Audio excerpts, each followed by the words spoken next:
Sir, बारामतीमध्ये आता अजित पवारांच्या मतदारसंघामध्ये आता मडकं फोडण्याचं काम सुरू झालेलं आहे आणि चौक सोबेमध्ये अनेक ठिकाणी मडके फोडतात. त्यावेळेस रोहित पवार देखील बोलताना भावुक झाले आणि मलिदा गँग ही आता मडकं फोडण्याचं काम करत आहे. कसं बघा, मडकं फोडणं म्हणजे एक तर पहिली गोष्ट, रोहित पवार भावुक झाले कारण त्यांना हृदय आहे, त्यांना भावना आहे. जेव्हा भावनांचं ओझं हृदयाला झेपत नाही तेव्हा अश्रू त्याचा मार्ग काढतो. अश्रू हे खारट पाणी डोळ्यातनं बाहेर पडतं तेव्हा भावनांना कुठेतरी वाट मिळते आणि ती वाट रोहित पवारांनी काढली. साहजिक आहे, माणूस भावनाविवश होणार. आपल्या ह्या वयात आजोबांना एवढा त्रास होतो, नातवाला वाईट वाटणार. एखादाच पाषाण हृदयी असतो, त्याला काहीच भावना नसतात. आणि म्हणजे असे 2-4 लोकांची नावं घेता येतील की ज्यांना पाषाण हृदयी होते, पण त्यांची नावं मी घेणार नाही. पण जो हृदय असतो तोच रडतो, ज्याला भावना असतात तोच रडतो, ज्याचा स्वभाव माणुसकीला धरून असतो तोच रडतो. बाकीचं रडणं सोपं काम नाही. आणि रडणं हा विकनेस नाही आहे. जगाच्या इतिहासामध्ये अनेक लेखकांनी लिहिलेलं आहे, अनेक साहित्यकारांनी लिहिलं आहे की रडणं हा कधी कमकुवत समजू नका. रडणं हा स्ट्रेंथ असतो, कारण का जर रडल्यानंतर माणूस परत एकदा नव्या जोमाने उभा राहतो. टिंगलकरला सोपं आहे. ते तटकरेंनी माझी केली होती, अजित पवारांनी ह्याची केली होती. आमचं प्रेम आहे म्हणून आम्ही रडतो, आमचं त्या माणसावर प्रेम आहे म्हणून आम्ही रडतो. तुम्हाला कधी कोणाबरोबर प्रेमच नव्हतं. सत्ता सत्ता पैसे पैसे, सत्ता सत्ता से पैसे, एवढंच तुमचं काम होतं. तुम्ही कुठं रडणार? मडकं फोडणं हे कितपत मडकं फोडणं हा अघोरी विद्येचा भाग आहे. मी काल खूप जणांना, अघोरी विद्या करणाऱ्यांना खूप जणांना फोन केले, त्यांच्या शिष्यांना. ते म्हणाले मडकं फोडणं हे एखाद्याच्या मृत्यूची आराधना करणं आहे. आणि अघोरी विद्येमध्ये कशावर अघोरी विद्या केली जाते हे तुम्हाला माहिती आहे.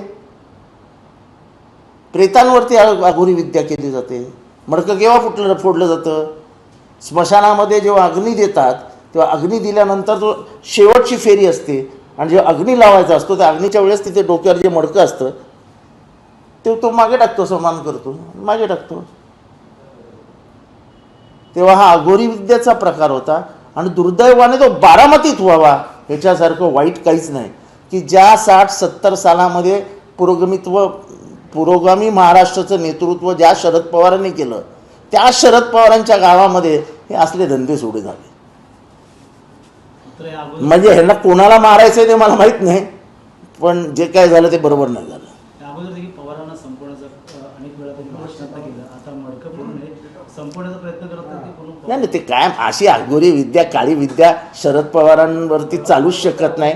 ते स्वतःच एक महान तांत्रिक, मांत्रिक, आंतरिक सगळे आहेत ते.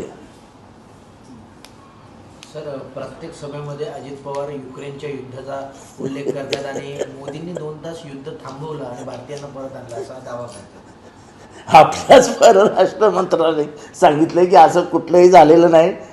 तुम्ही जर व्हिडिओज मी तुम्हाला दाखवतात हे संपल्यानंतर, तिथल्या विद्यार्थ्यांनी सांगितलं आम्ही कसे बसे आलो आहोत बॉर्डरपर्यंत, आम्हाला सरकारची कुठलीही मदत झालेली नाही. आता इथनं आम्हाला काय मदत होती का बघायचं आहे. असं युद्ध थांबत नसतो. जर अजित पवारांना मी सांगतो, अजित पवारजी परवा इमॅन्युअल मॅक्रॉन फ्रान्सचा जो अध्यक्ष आहे त्यांनी सांगितलं की हे जर थांबलं नाही तर आम्हाला युक्रेनच्या बाजूने युद्धात उतरावं लागेल. जरा बघा ना प्लीज, कारण का ह्याचा नंतर रंग बदलत जाईल आणि हळूहळू हे एका महायुद्धाकडे निघून जाईल. तेव्हा अजित पवार तुम्हाला हात जोडून विनंती हो, त्या इमॅन्युअल मॅक्रॉनला तेवढं थांबवा. बघा मोदी साहेबांचं तो पण ऐकेल. मुख्यमंत्र्यांनी देखील तेच भाष्य केलेलं मोदींनी. असं आहे की त्यांना हे ना जनमानसामध्ये ते किती ग्रेट आहेत, ते किती ग्रेट आहेत, ते किती ग्रेट आहेत हे बोलता बोलता हे वास्तव विसरतात. युक्रेन आणि रशियामध्ये वॉर का झाला, युद्ध का चालू आहे, झेलेन्स्की अजून युद्ध का थांबवत नाही ह्याच्याबद्दल काय माहीत नाही. पण त्यांनी युद्ध थांबवलं. युद्ध थांबणार कसं? 24 तास युद्ध करतायत ते दोघं. म्हणजे तुमच्या, आता बोलू नये मुख्यमंत्री आणि उपमुख्यमंत्री, तुमच्या बुद्धीची कीव येतो. जरा वाचा बोलताना, कुठलंही काही बोलताना तुम्हाला रेफरन्सेस वाचा जरा, की रेफरन्स काय आहे.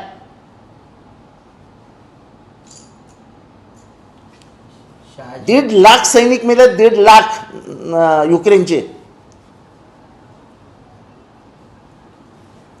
हॉरिबल, दुसरा शब्द नाही माझ्याकडे. प्रचारात हे मुद्दे गाजतील का असे जर युक्रेन अरे हे काय प्रचाराचे मुद्दे आहेत का? 2 लाख नोकऱ्यांचं काय झालं? बोला. मुख्यमंत्री, उपमुख्यमंत्री, तुमचे नेते देणार होते. डिझेल पेट्रोलचा भाव कमी करणार होते, त्याचं काय झालं? त्याच्याबद्दल बोला. 80 कोटी लोकांना तुम्ही दररोज अन्नधान्य देता, त्याच्याने अर्थव्यवस्था बिघडणार नाही का? त्याच्या म्हणजे महात्मा गांधींनी स्वातंत्र्य मिळाल्यानंतर लोकांना आव्हान केलं होतं, स्वावलंबी व्हा. का? तर तुम्ही तुमच्या पायावर उभं राहा. तुम्ही लोकांना लाचार करतात, लाईनीत उभे राहा. आणि समजा एक दिवशी तुम्ही निर्णय घेतला की आम्ही आता जेवणच देणार नाही, त्या लोकांनी जायचं कुठे? लोकांच्या म्हणजे लोकांची क्षमता आहे, ती क्षमता लुळीलंगडी करून टाकताय तुम्ही. हा देश लाचारांचा देश बनवून ते तुमच्या मागे लाचार फिरतील अशी व्यवस्था करताय तुम्ही. आणि ह्या 2 गोष्टींनीच हुकुमशहा तयार होतो. एक तर लाचारी, भूक आणि भय. भय तर लोकांच्या मध्ये आहेच. कब क्या होगा पता नाही. सर, शहाजी बापूंनी शरद पवार यांच्यावर निशाणा साधलाय. शहाजी बापू नक्कल करत म्हणालेत की माझ्या एवढं शरद पवारांना कोणी ओळखत नाही. अभिजितला त्यांनी विचारलं होतं तुझा कारखाना कसा चालू आहे, त्यांना वाटलं होतं की मायाने विचारतात, मात्र काखेत दाबण्याचं काम शरद पवार करतात. एकदा बापू असं म्हणतात की शरद पवार एकदम वेगळं व्यक्तिमत्व आहे, मी त्यांना घाबरतो, इथून पुढे मी त्यांना काय बोलणार नाही. दुसरीकडे अशी टीका देखील करतात. मी बापू हा माझा जुना मित्र आहे. आम्ही युवक काँग्रेसमध्ये एकत्र काम केलेलं आहे शहाजी बापूंनी. शहाजी बापू काय बोलतो आणि त्याच्या मनात काय असतं ते त्यालाच माहीत नसतं. तो वेळ मारून घेण्यासाठी बोलत असतो. मुंबईत नोकरी पण मराठी माणसाला नो एंट्री. हे आश्चर्य आहे. मी ते वाचलं त्या बाईचं, त्या पोरीचं, तिचं नाव घेऊन मी इच्छित नाही. पण हिंमत कशी होते हो मराठी मुलखात राहून मराठी माणसांनी इथे येऊ नये, ही हिंमत कशी होते? ती कंपनी पहिली बंद पाडा आणि त्यांना सांगा जा तुमच्या गावाला. साला आमच्या बापाची भूमी, ही माती आमची, आणि तुम्ही सांगणार काय आम्हाला इथे राहायचं का नाही राहायचं?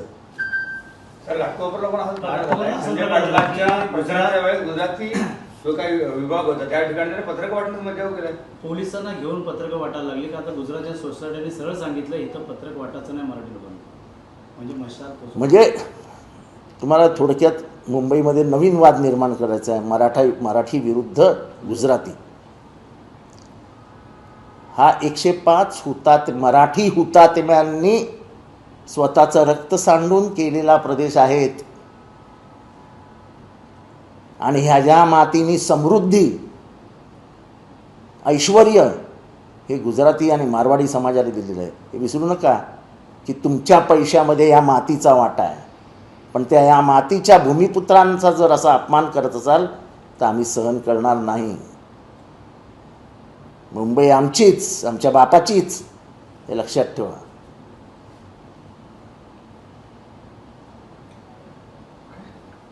सर, तुम्ही आनंद दिघे यांच्या पुतळ्याला काळं बसलं, त्यांचे पुतळे जाळले, बाळासाहेबांचे पुतळे जाळले, असा जो आरोप आहे तो महायुतीच्या. हे बघा, मी विरोधात असताना मी काय केलं हे मला विचारायचं पण नाही.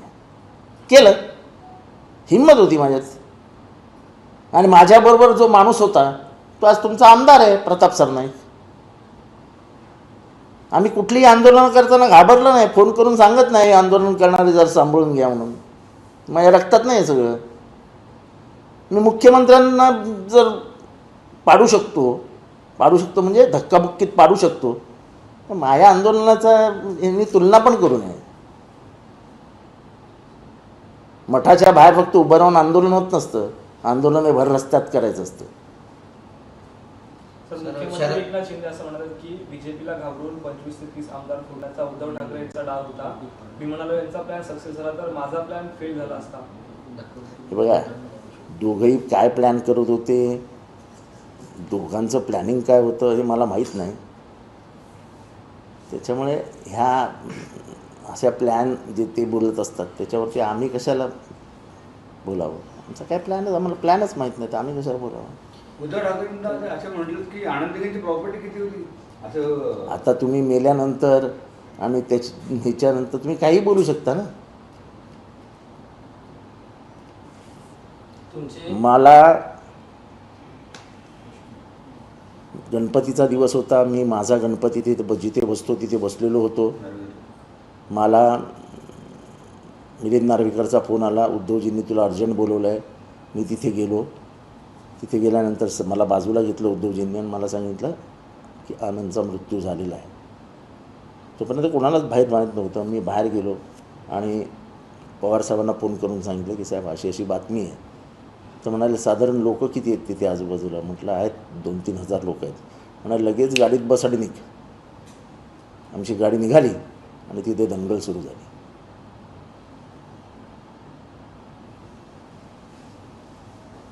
त्याच्यामुळे खोटारडेपणाला पण लिमिट असते, लिमिट.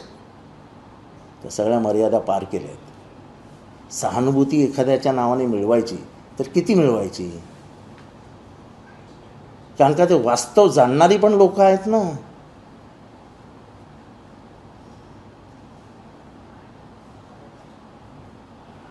सर, नरेश म्हस्के असं म्हणाले की 25व्या वर्षी शरद पवारांनी माझ्यासाठी फोन केला. राणेंची ताकद वाढू नये ठाण्यामध्ये ही माझी इच्छा होती. आणि राणे वाढला तर कुठे त्रास होईल हे सगळ्या राजकारण्यांचं मत होतं. त्यामुळे हा जेव्हा पळून गेला आणि कुठेतरी लपून बसला होता, आणि मी खरं सांगतो, मी उद्धव ठाकरेंना 2दा-3दा फोन केला. ते म्हणाले अरे जाऊ दे रे त्याला, कुठे जायचं आहे त्याला जाऊ दे. मला असले माणसंच नको असतात की मी जातो जाऊ दे. तरी माझ्या मनात होतं की जाऊ दे, चांगला कार्यकर्ता आहे. म्हणून मी शरद पवारांना विमानतळावर अडवलं आणि त्यांना उद्धव ठाकरेंना, ते नरेश म्हस्केला न पण ओळखत नव्हते. म्हटलं तुम्ही सांगा चांगला कार्यकर्ता सोडू नकोस. त्यांनी तेच शब्द उद्धव ठाकरेंना सांगितले की चांगला कार्यकर्ता सोडू नको. मग ते कुठे लपले होते ते माझ्या एका त्यावेळेसच्या मित्राला माहीत होतं. मग त्यावेळेसचा मित्र गेला त्याच्याकडे, त्याला गाडीत घेऊन आला. मग आम्ही गाडीत बसवला. कोणा आता मला तेवढं आठवत नाही कोणाच्या गाडीत बसला तो. आणि मी क्षणभर विश्रांती या जागी गेलो. तिथे मनोहर जोशी आणि उद्धवजी ठाकरे हे दोघं बसलेले होते. मी पेश केला तेव्हा माझ्याबद्दल हे ठाण्यातले कुठलेही नेते नव्हते. माझ्या अंदाजाने असेल तर फक्त राजन विचारे असतील. आणि मी पेश केला आणि मग ह्यांनी स्वतःला असं नाही माझी चुकी झाली करत करत उद्धवजी तेव्हाही निर्विघ्न होते. म्हणजे त्यांना काही म्हणजे भावना नावाच्या चेहऱ्यावर गोष्टीच नव्हत्या. बरं ठीक आहे म्हणाले, चला कामाला लागा. ही कहाणी आहे ती. पण ह्याचाच अर्थ असा की गद्दारी रक्तात आहे.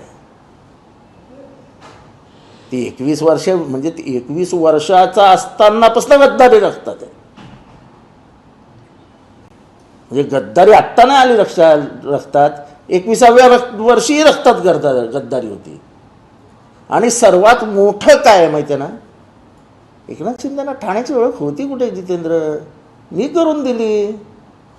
यांना कुठे माहिती होतं काय, मी करून दिली. राजन विचारांना कुठे काय ठाण्यातलं माहिती होती, मी करून दिली. ते मुरबाडचं हे प्रकरण मी करून दिलं.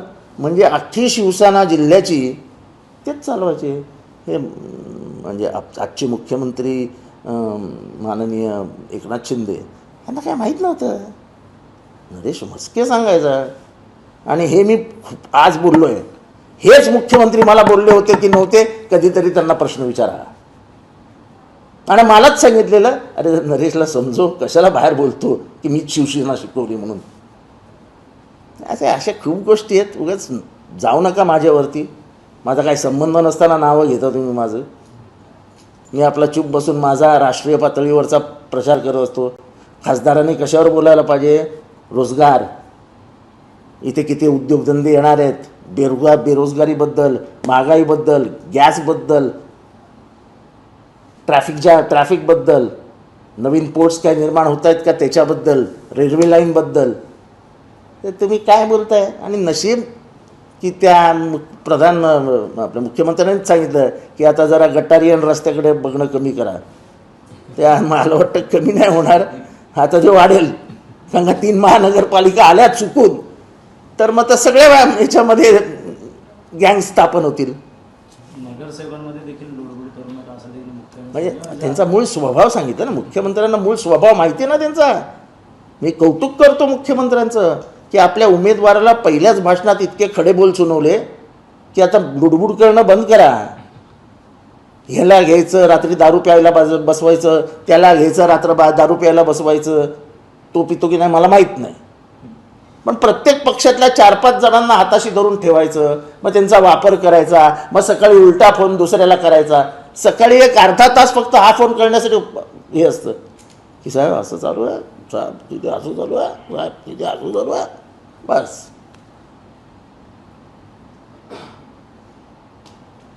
चित्रपट आता नव्याने येत आहे. आनंदीचा पहिला चित्रपट पहिला खोटा चित्रपट होता खोटा. आणि आता खरं येईल. आता सभागृहाने ते पदाचा राजीनामा दिला नव्हता राजन विचार यांनी.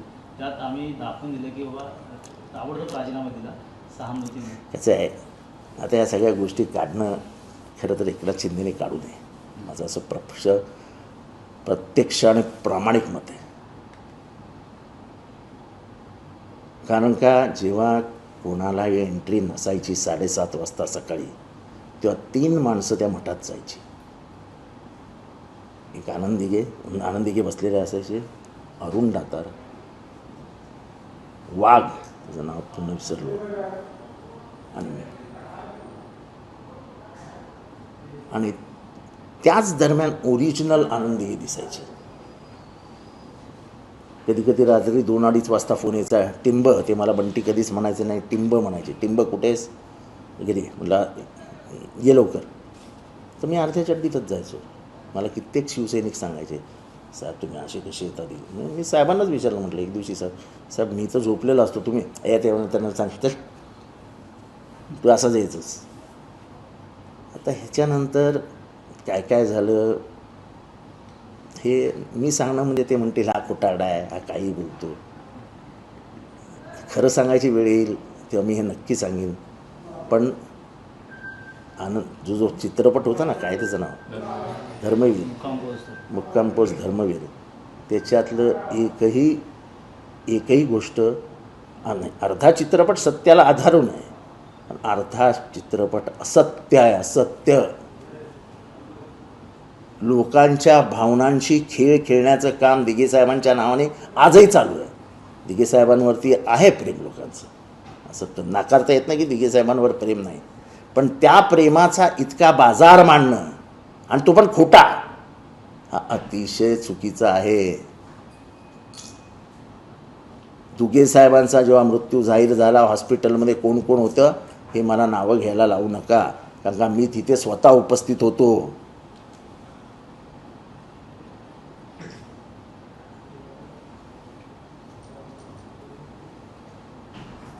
आणि स्वतः एकनाथ शिंदे हे संघाच्या शाखेत जायचे शिवसेनेला येण्याच्या आधी.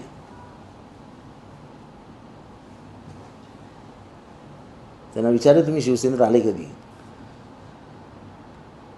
हे असली तुम्ही राष्ट्रीय पातळीवर बोला, तुम्ही राज्य पातळीवर बोला, हे काहीतरी खालचं राजकारण काढू नका हो. गल्ली बोळातली पोरं जे बोलतात ते आपण बोलायचं का. अहो किती मुद्दे आहेत. चायना किती आतमध्ये शिरला आहे त्याच्यावर चर्चा करूया. मणिपूरमध्ये झालेल्या आंदोलनाबद्दल चर्चा करूया. ब्रिजभूषणला तिकीट का नाकारलं BJPने ह्याच्याबद्दल चर्चा करूया.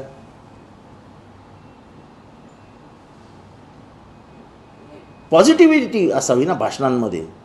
की गॅस आम्ही सांगतो, गॅस सिलेंडर आम्ही 500 रुपयाला देणार, पेट्रोल डिझेलचा भाव आम्ही 65 रुपयावर आणणार, शेतकऱ्यांना मॅक्झिमम सपोर्ट प्राईस लिगली करून टाकणार. आमच्या वचननाम्यामध्ये, आमच्या त्या अजेंडामध्ये आहे, जो जाहीरनामा आहे त्याच्यात आहे, त्याच्यावर बोला. हे काहीतरी तेच तेच तेच तेच आनंदी घे आनंदी घे आनंदी घे. झाली पिढी गेली जी आनंदी घेना ओळखायची ती. आता नवीन पिढी आली आहे. ती नवीन पिढी ही दररोज रात्री सकाळी बसून ते इंटरनेटवरती सगळ्या बातम्या घेत असते. आणि म्हणूनच युक्रेनचं युद्ध थांबवलं हे ट्रेंड, म्हणजे हा काय म्हणतात ना जोकिंग ट्रेंड झाला. तो का झाला? 2 मिनिटात त्यांनी दाबलं button. Ukraine Russia war was it stopped for India, आणि सगळी उत्तर आली. आपण काय बोलतो ह्याला हे तरी म्हणजे एवढे आपण जाऊ द्यायचं. एकनाथ शिंदे आणि तुमची जुनी संबंध, तुमची जुनी मैत्री आहे, पण आज एकनाथ शिंदेला प्रश्न विचारल्यानंतर त्यांचं असं म्हणणं होतं की कोण जितेंद्र आव्हाड मी ओळखत नाही. काय वाटतं? नाही, ठीक आहे ना, माझी मैत्री होती आणि ठीक आहे, नसतील ओळख तर काय, मला काय असं काय फार त्यांनी मला ओळखावं आणि ओळख ठेवावी असं माझी काय फार इच्छा नाही. म्हणजे पण हे बोलणं की जितेंद्र आव्हाड माझे मित्र नव्हते, हे मग ते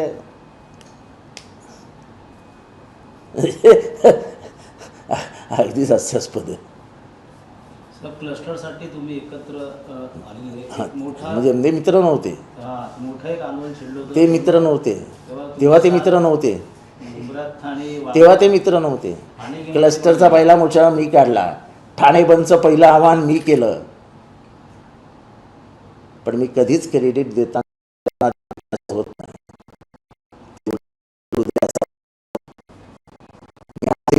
की एकनाथ शिंदे माझे मित्र होते आणि अशी कित्येक कामं आहेत जी मी सांगेन की त्यांच्या सांगण्यावरनं मी करून दिली आहेत.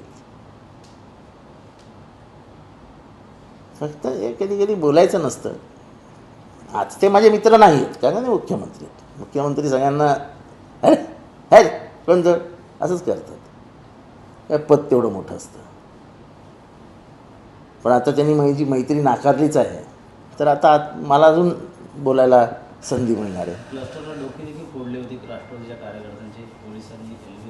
आमच्या एका पोराचा पाय कायमचा गेला क्लस्टरमध्ये. हे क्लस्टर व्हावं म्हणून आमच्या मुख्यमंत्र्यांविरुद्ध आम्ही तिथे 3 दिवस उपोषणाला झोपलो होतो.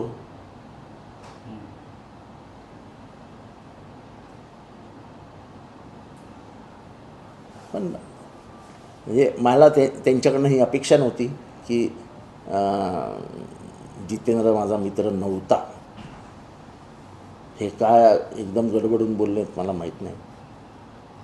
मी होतो, पण आता नाही आहे. आता मित्र नाही म्हणजे त्यांना माहीत नाही त्यांच्या मनात काय. आता इतके बिझी असतात की आपण उगाच जाऊन त्यांच्या दाराशी उभं राहणं हे मला तरी शोभत नाही, मी करत नाही. कोण जितेंद्र आव्हाड मी ओळखत नाही, त्यांना उत्तर माझी प्रवृत्ती देते. कोण जितेंद्र आव्हाड मी ओळखत नाही, त्याला उत्तर माझी प्रवृत्ती देते. मी त्यांच्याबद्दल पुढे काय बोललो ते उत्तर प्रवक्ता दिलं, आणि मी कोणीही उत्तर दिलं मी घाबरत नाही.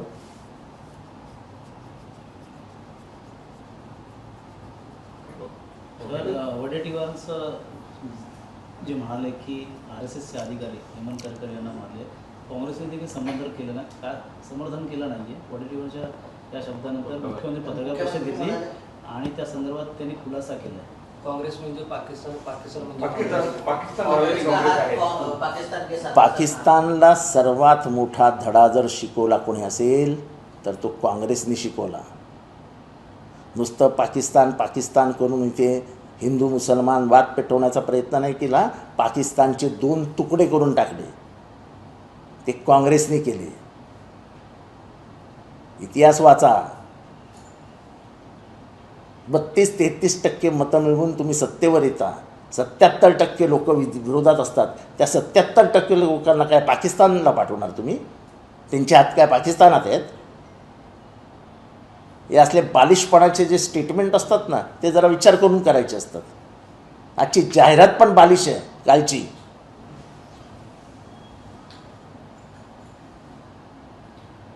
सर्वात जास्त पाकिस्तान तेव्हा घाबरत होता तर फक्त भारताला.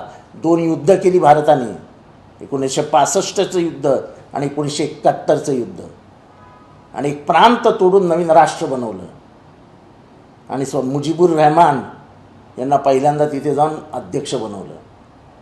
काँग्रेसची कामं, काँग्रेसचं स्वातंत्र्याचं योगदान, त्याच्यानंतर काँग्रेसनी भारताची करून दिलेली प्रगती, आज जो भारत बघतो आहोत आपण, ती काँग्रेसची देण आहे या देशाला. हे वागळे इस्टेट जिथे ते राहतात आणि जिथल्या कंपन्या आज त्यांच्या ताब्यात आहेत, ते वागळे इस्टेट कोणी बनवलं? वागळे नावाचा मालक होता त्या जमिनीचा. तो त्यावेळेस यशवंतराव चव्हाणांचे मित्र होते. ते एवढी जमीन होती.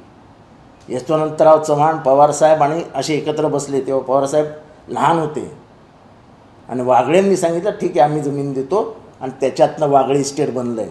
त्याचं नाव श्रीरंग वागळे वगैरे असं काहीतरी होतं, मला त्याचं नाव आठवत नाही. म्हणजे त्यांना वागळे इस्टेटचा इतिहासही माहीत नसेल. आता माझ्यावरती बोलत जाऊ नका, एवढंच मी त्यांना हात जोडून विनंती केली. तो मुश्रीफांच्या भावाने अरे गांधीत मग मुश्रीफ पिशरीफ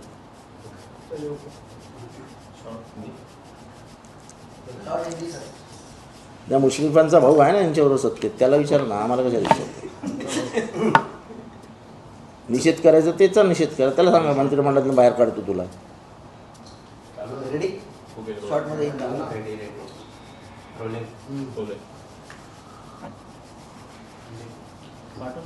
सर, आज मुख्यमंत्री जी ने कांग्रेस के विरोधी पक्ष नेता है विजय वडेट्टीवार, इनके ऊपर हमला बोला और कांग्रेस का हाथ ये पाकिस्तान के साथ, ऐसा नारा भी मुख्यमंत्री ने दिया है. शायद उनको ये इतिहास मालूम नहीं कि कांग्रेस ने वो काम किया जो दुनिया में किसी राष्ट्र में पिछले 50 साल में नहीं किया है. सन 1971 में जब पाकिस्तान के साथ युद्ध हुआ, तब पाकिस्तान के 2 टुकड़े किए गए, एक बांग्लादेश में रूपांतरित किया गया और उसके पहले अध्यक्ष मुजीबुर रहमान बनाए. तब अमेरिका ने कहा था कि आप पाकिस्तान पे हमला मत बोलो, तो उन्होंने पाकिस्तान में जाके बोला था इंदिरा गांधी ने कि मैं पाकिस्तान पे हमला करूंगी क्योंकि अन्याय और अत्याचार के खिलाफ भारत खड़ा रहेगा. हा इतिहास ज्याला माहिती आहे तोच हिच्यावर बोलू शकतो ना. पाकिस्तानची कोंडी जेवढी काँग्रेसने केली, UNOमध्ये केली, इथे केली, तिथे केली, तेवढी कोंडी कोणीही केली नाही.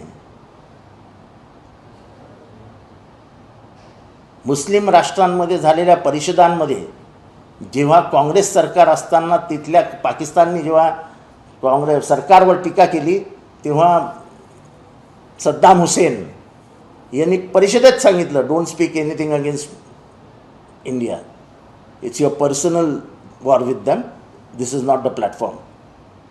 आंतरराष्ट्रीय संबंध किती सांभाळले होते याचं एक महत्त्वपूर्ण उदाहरण आहे. चायना किती आतमध्ये आली बोला ना साहेब. 2 करोड़ नौकरियों का क्या हो गया, पेट्रोल डीजल के भाव का क्या हो गया, आज अनाज के दर क्या कहाँ है, आज काश्तकार किसानों की अवस्था क्या है. बात उस पर होनी चाहिए क्योंकि ये राष्ट्रीय स्तर की निवडणूक चुनाव है, जो राष्ट्रीय भूमिका तय करेंगे. आप तो इसको इतना नीचे लाए कि गटर वाटर मीटर के लेवल पे लाके रख दिया है. जिस प्रकार मुख्यमंत्री जी ने बोला है वो उस प्रकार से देखा जाए तो अंबेडकर जी को कांग्रेस ने गिराया, अंबेडकर कांग्रेस के खिलाफ थे, ऐसा भी उन्होंने कहा. कांग्रेस के खिलाफ होते तो वो नेहरू के मंत्रिमंडल में शामिल नहीं होते. कांग्रेस के खिलाफ होते तो ड्राफ्टिंग कमेटी के प्रेसिडेंट वो नहीं बनते. कांग्रेस का दिल पहचानने में आसान नहीं है. कांग्रेस का दिल ऐसा है, ऐसा सभी लोगों को लो और देश को पहले एक करो. इसलिए श्यामा प्रसाद मुखर्जी जिन्होंने जनसंघ बनाया वो भी नेहरू के मंत्रिमंडल में थे. ये शायद किसी को मालूम है, इन जैसे लोगों को. और अंबेडकर जी का विचारों का झगड़ा था. यही तो हम कहते हैं, विचारों के झगड़ा होना चाहिए. उन्होंने कांग्रेस के ऊपर जहरी टीका की थी।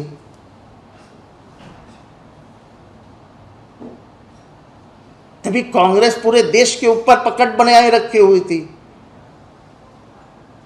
ये तो गांधी जी थे, उन्होंने बताया कि शोषित समाज और उनके ऊपर हुए अन्याय अत्याचार की सबकी से ज़्यादा मालूमात अगर किसी को है तो डॉक्टर बाबा साहब अम्बेडकर है। संविधान यही आदमी लिख सकता है, तो उसके ही अध्यक्षता में ये बना, क्योंकि संविधान ये गरीबों का आधार है, यहाँ के दलित का आधार है, यहाँ के ओबीसी का आधार है, यहाँ के शेड्यूल कास्ट का आधार है, यहाँ पे जितने धर्म है उनका आधार है। अगर ये संविधान न रहता तो भारत नहीं रहेगा, और इसीलिए ये संविधान निकालना चाहते हैं। जिस प्रकार संविधान को बदलने के जो भाष्य किए जा रहे हैं उसके ऊपर भी मुख्यमंत्री और सभी एनडीए के जो नेताएं हैं वो बोल रहे हैं कि कांग्रेस ही संविधान जो है वो बदलना चाहता है। पहली बार कांग्रेस ने ही संविधान के ऊपर हल्ला बोल किया था, 370 जब हटाया तो कांग्रेस ही हल्ला बोल कर रहा था। हल्ला बोल करना अलग बात है, 370 अलग बात है, और संविधान का ढांचा जो है, जो प्रियम्बल ऑफ द कॉन्स्टिट्यूशन है, उसको कभी कांग्रेस ने देखा भी नहीं है।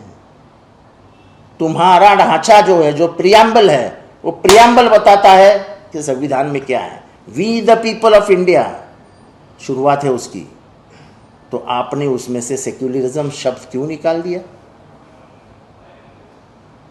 ये पत्रक आपने बांटे लोकसभा में, और जब पता चला कि इसके ऊपर हवा गर्म हो रही है तो आपने वो पत्रक वापस खींच ले और बोले प्रिंटिंग मिस्टेक था।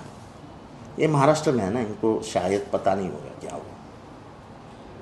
सर, जब दो देशों में झगड़ा होता है या वॉर चल रहा होता है तो किसी पंतप्रधान के कहने से 2 घंटे तक ये लड़ाई रुकी जा सकती है क्या? क्योंकि महाराष्ट्र के उप मुख्यमंत्री अजित पवार बार बार यह दोहरा रहे हैं अपने। देखो, ऐसा है कि अपना हमारा लीडर कितना ग्रेट है ये बताने की एक हास्यास्पद, जिसको ह्यूमरस कंटेंट बोलते हैं ना, ये कंटेंट है। ऐसा युद्ध रोका जाता है क्या? ड्रोन क्या टाइमिंग पे लगाते हैं क्या? मिसाइल्स क्या टाइमिंग पे भेजते हैं क्या? अरे वो युद्ध ऐसा है कि एक युद्ध की एक मर्यादा है कि हॉस्पिटल्स पे बॉम्बिंग मत करो। रशिया ने यूक्रेन के 3 हॉस्पिटल पे बॉम्ब डाल दिए।